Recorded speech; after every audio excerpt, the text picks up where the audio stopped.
నమస్తే, welcome to #you. నేను మీ రాజేష్. జమ్మూ కాశ్మీర్లోని పెహల్గావ్లో టూరిస్టులపై ఉగ్రవాదుల దాడుల నేపథ్యంలో ప్రస్తుతం కొద్ది రోజులుగా భారత్ పాక్ మధ్య ఉద్రిక్తత పరిస్థితులు నెలకొన్నాయి. సో ఇట్లాంటి సందర్భాల్లో ఉగ్రవాదులపైన దాడులకు దిగింది భారత్. సో తాజాగా బుధవారం తెల్లవారుజాము పైన పాక్ పై విరుచుకుపడింది. అమాయక పర్యాటకులను పొట్టన పెట్టుకున్నటువంటి వారిని వదలమని ప్రధాని నరేంద్ర మోదీ వార్నింగ్ ఇచ్చి చెప్పినట్లుగానే ఆపరేషన్ సింధూర్ పేరుతో ఉగ్రవాదుల స్థావరాలను లక్ష్యం చేసుకొని మొత్తంగా 9 స్థావరాలు అంటే ఉగ్రవాదులు ఉన్నటువంటి డెన్లు వాళ్ళ మూలాలను పెకిలించే దిశగా నరేంద్ర మోదీ భారత్ అడుగులు వేసిందని చెప్పుకోవాలి. అందుకోసమే ఆపరేషన్ సింధూర్ పేరుతో ఈ దాడి చేసింది భారత్. ఈ ఆపరేషన్లో ప్రధానంగా రాఫెల్ అట్లాగే స్కాల్ప్ క్షిపణులు చాలా కీలకంగా మారాయి. సో పాకిస్తాన్లో పలు ప్రాంతాల్లో రాఫెల్ స్కాల్ప్ క్షిపణులు బీభత్సం సృష్టించి విధ్వంసం సృష్టించాయి. అంటే పాకిస్తాన్పై జరిగినటువంటి ఆపరేషన్ సింధూర్లో భారత్ అమ్ముల పొదిలో రాఫెల్తో పాటుగా స్కాల్ప్ క్షిపణులు కూడా చాలా కీలక పాత్ర పోషిస్తూ ఉన్నాయి. ఇంతకు స్కాల్ప్ అంటే ఏంటో తెలుసా?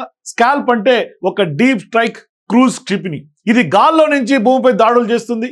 శత్రు భూభాగంలో చొచ్చుకుపోయి అక్కడ లక్ష్యాన్ని ఛేదించగల అద్భుతమైనటువంటి క్షిపణి ఇది.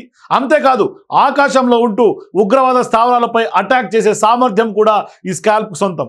ఇది మొత్తంగా తను ఉన్న చోట నుంచి 300 కిలోమీటర్ల వరకు ప్రయాణం చేసి శత్రువుని నాశనం చేసే సామర్థ్యత కలిగి ఉంటుంది. అంటే టార్గెట్ ఖచ్చితంగా రీచ్ అయ్యే ఈ క్షిపణికి సొంతం అని చెప్పుకోవాలి. ఇక ఈ స్కాల్ప్ క్షిపణులు దాడి చేస్తే ఆ ప్రాంతంలో 30 మీటర్ల లోతు వరకు చొచ్చుకొని పోగల సామర్థ్యం కూడా వీటి సొంతం.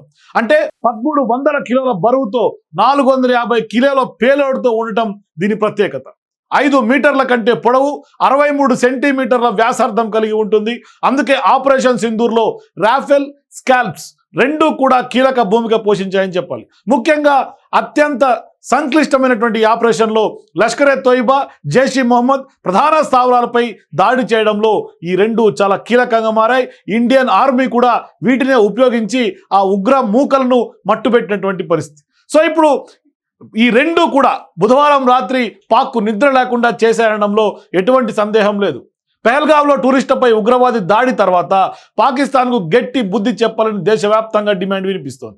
ఈ నేపథ్యంలో రెండు దేశాల మధ్య యుద్ధ వాతావరణం నెలకొంది. ఈ నేపథ్యంలో ఈ రహస్య ఆపరేషన్ ఖచ్చితంగా పాక్ గట్టి బుద్ధి చెప్పిందని చెప్పుకోవాలి. మరోవైపు ఆపరేషన్ సింధూర్ పేరుతో ఇవాళ భారత్ ఉగ్రవాదుల మూలాలను పెకిలించే దిశగా మొత్తం వాళ్ళ స్థావరాల మీద, డెన్ల మీద దాడి చేసింది. మరి ఇప్పటికే దాదాపుగా 100 మందికి పైగా చనిపోయారనేది చాలా మంది ప్రచారం చేస్తున్నారు. కానీ పాకిస్తాన్ మాత్రం కేవలం 5 స్థావరాల మీద దాడి అంటున్నాయి. మరోవైపు అంతమంది చనిపోలే, కేవలం 8 నుంచి 10 మంది మాత్రమే చనిపోయినట్టుగా, 22 మంది గాయపడినట్టుగా పాక్ ఆర్మీ చెప్తోంది.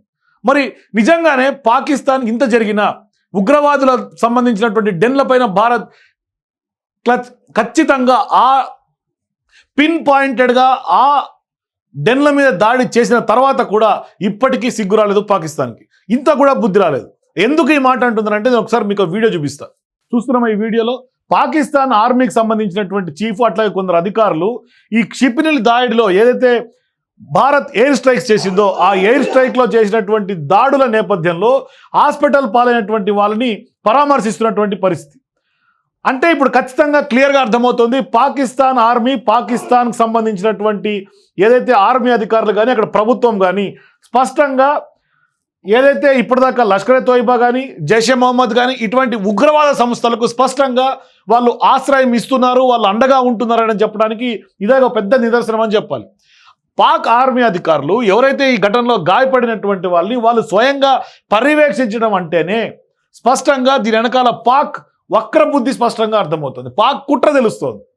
అంటే ఇన్ని రోజులు ఖచ్చితంగా వీళ్ళకు ఆశ్రయం పాకిస్తాన్ ఇచ్చింది అనటంలో ఎటువంటి సందేహం లేదు. మరోవైపు వీళ్ళు ఇప్పుడు గాయపడినటువంటి వాళ్ళని కూడా ఆర్మీ అధికారులే పోయి పరామర్శిస్తున్నారు. అంటే మరోవైపు అక్కడ ప్రభుత్వానికి ఏమీ సంబంధం లేదు, వాళ్ళ చేతుల్లో నుంచి హ్యాండ్సప్గా ఉంటుంది, మొత్తం అంతా కూడా ఆర్మీనే నడుపుతుందనే విషయంలో ఎటువంటి డౌట్స్ లేదు చెప్పడానికి. ఎందుకంటే ఆర్మీనే మొత్తం అక్కడ నడుపుతుంది. సో ఇప్పుడు ఆర్మీనే కాలు దూవుతోంది.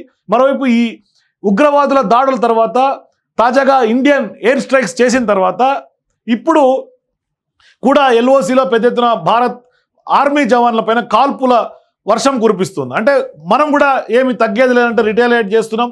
స్మాల్ ఆర్మర్డ్ ఫోర్సెస్ అక్కడ పెద్ద ఎత్తున కాల్పులు జరుపుకుంటున్నటువంటి పరిస్థితి. ఈ ఘటనలో 3 చనిపోయినట్టుగా కూడా కొంత డేటా అందుతోంది. కానీ పాక్ వక్రబుద్ధి ఇంత ఘటన జరిగిన తర్వాత ఆపరేషన్ సింధూర్ సక్సెస్ఫుల్గా వాళ్ళ స్థావరాలను ధ్వంసం చేసిన తర్వాత కూడా స్పష్టంగా అర్థమవుతుంది. మరోవైపు మనోజ్ నార్వనే ఎవరైతే ఆర్మీ చీఫ్ గా ఉన్నారో ఆయన స్పష్టంగా ఈ ఘటన తర్వాత ట్వీట్ చేశారో అభి పిక్చర్ బాకీ హై అంటూ కూడా. అంటే ఈ ఇండియన్ చేసినటువంటి ఎయిర్ స్ట్రైక్స్ ఏదైతే ఇవాళ ఆపరేషన్ సింధూర్ ఉందో ఈ ఆపరేషన్ సింధూర్ ఇంకా కొనసాగే అవకాశాలు ఉంటాయి.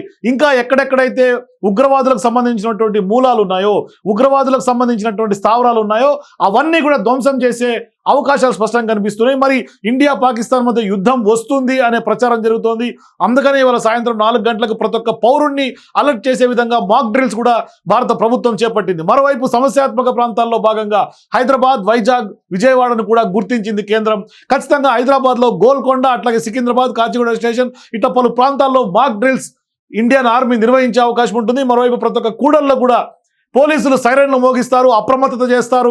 ఏ విధంగా అంటే దాడులు జరిగితే మనం స్వీయ నియంత్రణ, స్వీయ రక్షణ ఏ విధంగా ఉండాలి అంటే ప్రతి ఒక్క పౌరుడు దేశం సేఫ్గా ఉండాలంటే ఏం చేయాలి అనేది ఖచ్చితంగా ఈ మాక్ డ్రిల్స్లో స్పష్టంగా వాళ్ళు మనందరికి కూడా ట్రైనింగ్ ఇచ్చే దిశగా సైరన్స్ మోగిస్తారు, లైట్లు ఆఫ్ చేయాలి, మరోవైపు మొబైల్ ఫోన్స్ అన్ని కూడా స్విచ్ ఆఫ్ చేసుకోవాలి. ఇట్లా అనేక అంశాలు ఇవాళ మాక్ డ్రిల్స్ ద్వారా ప్రజలకు చెప్పే అవకాశం ఉంటుంది. ప్రతి ఒక్క పౌరుడు అవగాహనతోటి ముందుకు వెళ్లాల్సినటువంటి అవసరం ఉంది. అందుకనే అభి పిక్చర్ బాకీ హై అంటే ఖచ్చితంగా పాకిస్తాన్ని ఇప్పటితో ఇండియా వదిలే పరిస్థితి లేదు.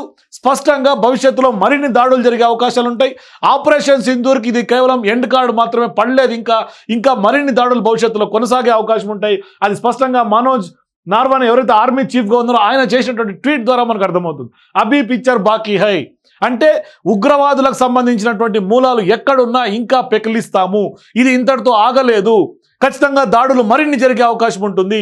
ఎయిర్ స్ట్రైక్స్ భారత అమ్ముల పొదిలో అనేక క్షిపణులు ఉన్నాయి, నేవీ రెడీగా ఉంది, నేవీ ఇప్పటికే మాకు కూడా అవకాశం ఇవ్వండి కోరుతుందంటూ కూడా ఆర్మీ అధికారులు చెప్తున్నారు. ఇప్పుడు ఏదైతే విక్రాంత్ ఉందో అది ఆల్రెడీ మోహరించి ఉన్నారు. ఇండియా పాకిస్తాన్కి సంబంధించినటువంటి ఉద్రిక్తత పరిస్థితుల నేపథ్యంలో విక్రాంత్ను మోహరించారు. బ్రహ్మోస్ మిసైల్ ఉంది, 800 కిలోమీటర్ల వరకు దాని సామర్థ్యం కలిగినటువంటి లక్ష్యాన్ని ఛేదించగల బ్రహ్మోస్ మిసైల్ మన సొంతంగా ఉంది. ఇట్లా మన అమ్ముల పొదిలో చాలా వరకు అస్త్రాలు ఉన్నాయి. సో ఇట్లాంటి సందర్భాల్లో ఖచ్చితంగా అభి పిక్చర్ బాకీ అంటే ఖచ్చితంగా పాకిస్తాన్ ఇప్పటికే ఇండియన్ ఎయిర్ స్ట్రైక్స్కి మెరుపు దాడులకి వణిగిపోతోంది. ఇట్లాంటి సందర్భాల్లో భవిష్యత్తులో మరిన్ని గడ్డు కాలం పాకిస్తాన్కి వచ్చే అవకాశాలు ఉంటాయి. మరోవైపు ఇప్పటికే సింధు జలాలకు సంబంధించినటువంటి నది మనం ఆపేశాం, ఆ జలాలను పాకిస్తాన్ వెళ్లకుండా చేశాం. కానీ తాజాగా మరో 2 నదులను కూడా అర్ధరాత్రి ఉన్నట్టుండిగా నిన్న తాజాగా మనం గేట్స్ లిఫ్ట్ చేశాం. దీంతో అక్కడ దాదాపుగా 28,000 క్యూసిక్ల నీటిని కూడా వదిలేసాం. దీంతో ఖచ్చితంగా అక్కడ పాకిస్తాన్లో వరదలు కూడా వచ్చే అవకాశాలు కనిపిస్తున్నాయి. సో మొత్తం మీద పాకిస్తాన్ని భారత్ ఉక్కిరి బిక్కిరి చేస్తోంది. మరోవైపు ఉగ్రవాదుల్ని ఆశ్రయం ఇస్తున్నటువంటి పాకిస్తాన్ని మాత్రం ఖచ్చితంగా నేలమట్టం చేయాల్సిందనే డిమాండ్ ప్రతి ఒక్క పౌరుడి నుంచి భారతదేశం మొత్తం అంతా ఇవాళ వినిపిస్తుంది. మరోవైపు ఖచ్చితంగా మొన్న పెహల్గావ్ దాడిలో ఏదైతే ప్రతి ఒక్క స్త్రీ కుంకుమ బొట్టు చెరుపుకొని కన్నీళ్లు పెట్టిందో ఆ కన్నీళ్లు తుడిచేందుకే జస్టిస్ సర్వ్డ్ అంటూ కూడా ఇండియన్ ఆర్మీ చెప్తోంది. అందుకని వాళ్ళ ఆపరేషన్ సింధూర్గా దీన్ని తెర మీద తీసుకొస్తోంది ఇండియన్ ఆర్మీ. చూద్దాం భవిష్యత్తులో ఎటువంటి దాడులు, మెరుపు దాడులు జరిగే అవకాశాలు ఉంటాయి. For more videos please watch #.